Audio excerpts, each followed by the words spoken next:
এই যে আপনারা দেখছেন এই জায়গাটা হলো বেনাপোল পৌর গেট। এক্সেল জায়গা, এখানে আসবেন সবাই ঘুরতে।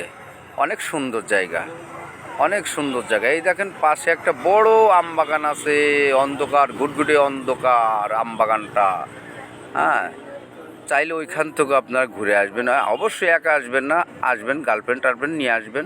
অনেক সুন্দর একটি জায়গা, বুঝছেন নি? আহারে, কি যে মধুর একটি জায়গা, আসলে পরাণটা জোড়াইয়া যায়। এখানে অনেক রকমের দেখবেন, লাল পরি আছে, নীল পরি আছে, সাদা পরি আছে, কালা পরি আছে, অনেক পরি আছে। হ্যাঁ, এই দেখো, সব জায়গাটা দেখলেই জানি পরাণটা জোড়াই যায়। ও রে মা, আবার একটা ঘোড়ার গাড়িও চলে আসে। এই দেখো, এই দেখো, এই দেখো, কত সুন্দর ঘোড়ার গাড়ি। ও মা, ঘোড়ার গাড়ির উপরে আবার কিও? হ্যাঁ, একটা নীল একটা লাল। আহারে, এরাও মনে হয় পরি। হ্যাঁ, দেখো দেখো দেখো দেখো, কত সুন্দর জায়গা। হ্যাঁ, লাল পরি, নীল পরি, সব পরি আছে এখানে। পাশে আবার আম বাগান আছে, অনেক বড় আম বাগান, গুটগুটিয়ে অন্ধকার। সব ওই জায়গায় গেলেও শান্তি, কেউ টের পায় না, বুঝছো? হ্যাঁ, অনেক সুন্দর একটা জায়গা। আহারে।